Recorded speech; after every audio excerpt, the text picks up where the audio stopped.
Hello दोस्तों, कैसे हो आप सब।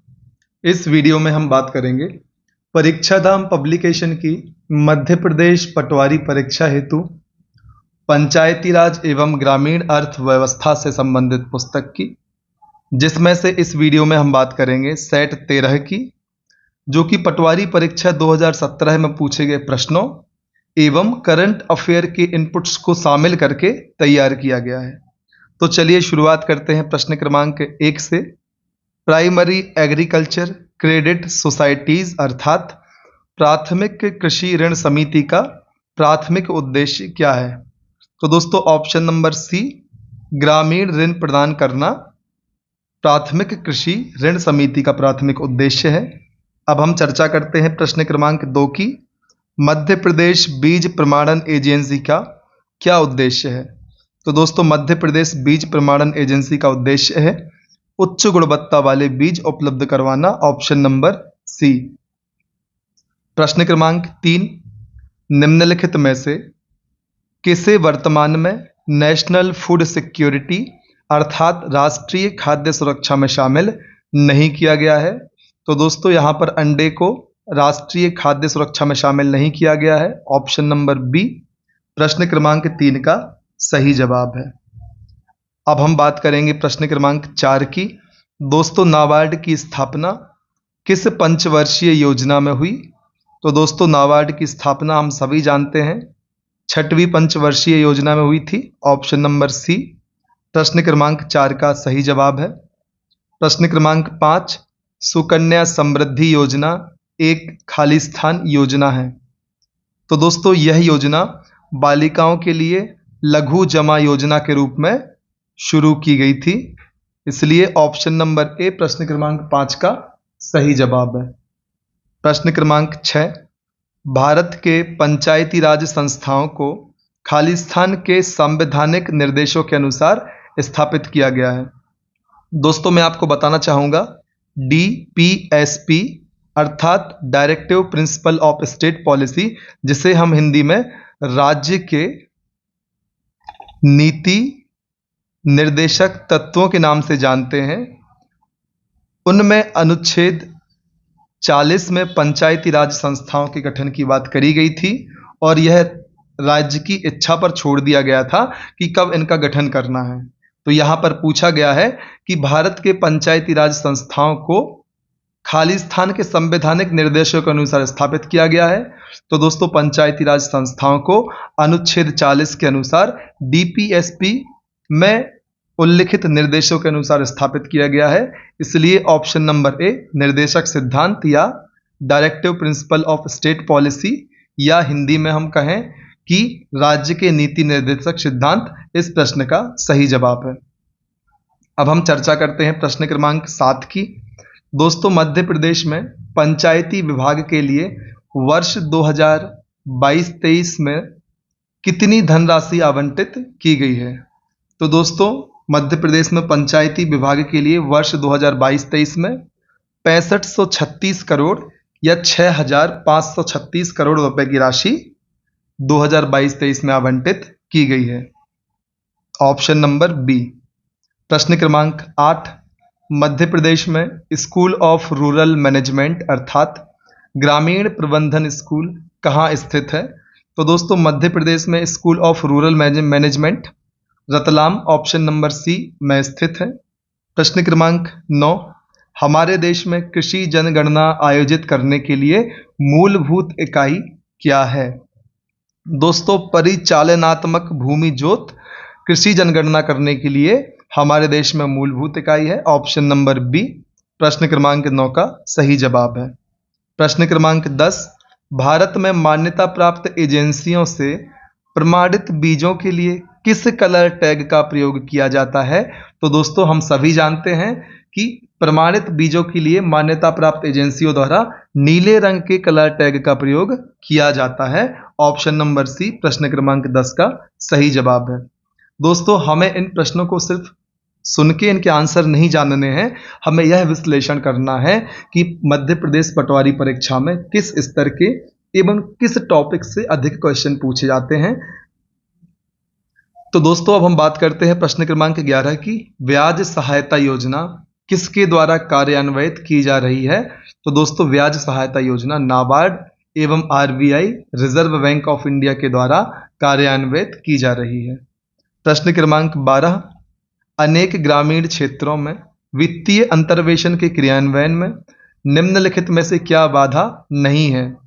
दोस्तों निरक्षरता ग्रामीण क्षेत्रों में है, यह एक बहुत बड़ी बाधा है, इसलिए यह ऑप्शन गलत है।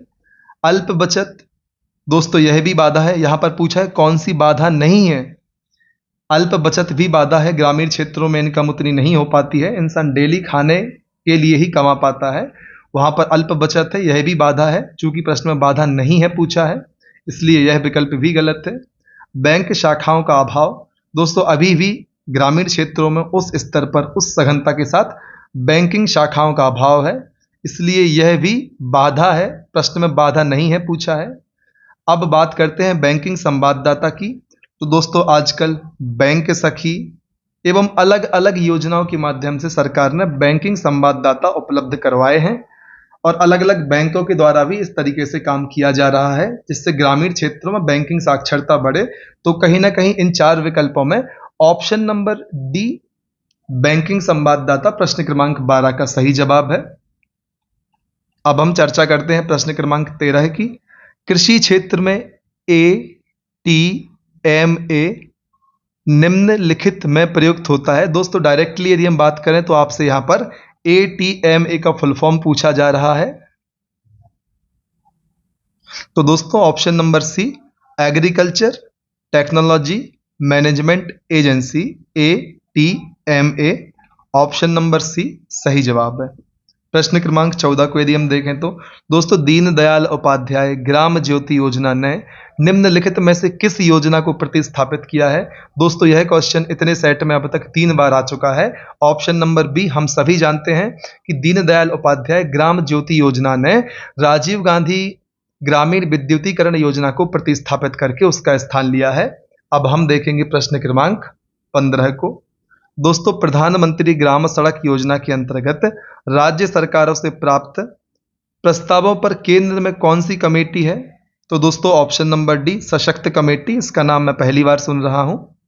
मैंने इसका आंसर इस आंसर की में से देख के आपको बताया। प्रश्न क्रमांक 16 मनरेगा के अंतर्गत काम करने के लिए पंजीकरण के लिए भुगतान का शुल्क कितना है? तो दोस्तों हम मनरेगा के बारे में पहले अलग अलग वीडियोस के माध्यम से भी चर्चा कर चुके हैं। एक सेट में हमने मनरेगा के बारे में बहुत डिटेल में अध्ययन किया था, उसमें कहीं पर भी पंजीकरण के लिए कोई फी की बात नहीं की गई थी, इसलिए ऑप्शन नंबर डी कोई शुल्क की व्यवस्था या प्रावधान मनरेगा में पंजीकरण के लिए या रजिस्ट्रेशन के लिए नहीं किया गया है। प्रश्न क्रमांक 16 का सही जवाब ऑप्शन नंबर डी। प्रश्न क्रमांक 17 1 अप्रैल 2019 से प्रदेश के ग्रामीण क्षेत्र में कार्य करने वाली 2 बैंकों नर्मदा झाबुआ बैंक या नर्मदा झाबुआ ग्रामीण बैंक और सेंट्रल मध्य प्रदेश ग्रामीण बैंक अब किस नाम से जानी जाएंगी? तो दोस्तों इन बैंकों को अब मध्य प्रदेश ग्रामीण बैंक के नाम से जाना जाएगा। प्रश्न क्रमांक 18 की यदि हम बात करें तो मध्य प्रदेश भूमि अधिनियम के उपयोगों का नियमन कब अधिनियमित किया गया था? तो दोस्तों यह 1948 में अधिनियमित किया गया था। दोस्तों हम देख सकते हैं यहाँ पर सन से रिलेटेड काफी सारे प्रश्न आ रहे हैं, जैसे कि अधिनियम कब अधिनियमित किया गया था, यह विशेष संस्था का गठन कब किया गया था, यह कमेटी कब बनाई गई थी। तो हमें सारे जो सन है उनको बहुत ही ध्यान से पढ़ना है, उनको रट लेना है, ताकि एग्जाम में यदि उनसे संबंधित कोई भी क्वेश्चन आता है और यदि हमने उसको पहले पढ़ रखा है तो कंफ्यूजन के कारण हमारा वह सवाल एग्जाम में गलत ना हो। क्योंकि एक प्रश्न यदि आप गलत करते हैं तो आप कंपटीशन में काफी पीछे खिसक जाते हैं, क्योंकि आपका एक प्रश्न गलत हुआ, आपका 1 नंबर माइनस हुआ, लेकिन यदि किसी व्यक्ति का वह प्रश्न सही हुआ तो उसका 1 नंबर प्लस हुआ। इस प्रकार से आप उन व्यक्तियों से 2 क्वेश्चन के फासले पर आ जाते हैं जिसने एक प्रश्न सही किया है और आपने वही प्रश्न गलत किया है। तो हमें ध्यान रखना है, हमें बनते हुए प्रश्न अपने एग्जाम में गलत नहीं करने हैं। प्रश्न क्रमांक 19 भारत सरकार के उस सर्वोच्च पुरस्कार का नाम बताइए जो मध्य प्रदेश द्वारा 2020 में लगातार 7वीं बार प्राप्त हुआ है। तो दोस्तों उस पुरस्कार का नाम है कृषि कर्मण्य पुरस्कार मध्य प्रदेश को 2020 में 7वीं बार प्राप्त हुआ है। प्रश्न क्रमांक 20, सिल्वर क्रांति का संबंध किससे है? तो दोस्तों सिल्वर क्रांति का संबंध अंडा उत्पादन से है। तो दोस्तों इस प्रकार से सेट 13 के हमने सभी प्रश्नों को कंप्लीट कर लिया है। अब हम चर्चा करेंगे मध्य प्रदेश से संबंधित क्रांतियों की, जो कि आपके एग्जाम के लिहाज से बहुत महत्वपूर्ण है, जिसमें हम देखेंगे क्रांति का नाम, क्रांति किस क्षेत्र से संबंधित है एवं उस क्रांति से संबंधित व्यक्ति के बारे में। तो चलिए शुरुआत करते हैं हरित क्रांति से। इसका संबंध खाद्यान्न उत्पादन से है। इसके जनक MS स्वामीनाथन जी हैं। श्वेत क्रांति, इसका संबंध दुग्ध उत्पादन से है। वर्गीज कुरियन को श्वेत क्रांति का जनक कहा जाता है। लाल क्रांति टमाटर एवं मांस उत्पादन से संबंधित है। विशाल तिवारी लाल क्रांति से संबंधित है। पीली क्रांति तिलहन उत्पादन से संबंधित है। तिलहन उत्पादन में ऐसी फसलें आती हैं जिनसे तेल का उत्पादन किया जाता है। इससे संबंधित व्यक्ति सैम पित्रोदा हैं। गुलाबी क्रांति की यदि हम बात करें तो इसका संबंध प्याज उत्पादन एवं झींगा मछली उत्पादन से है। दुर्गेश पटेल का संबंध गुलाबी क्रांति से है। नीली क्रांति मछली उत्पादन, अरुण कृष्णन नीली क्रांति से संबंधित है। सुनहरी क्रांति का संबंध बागवानी या फल उत्पादन से है।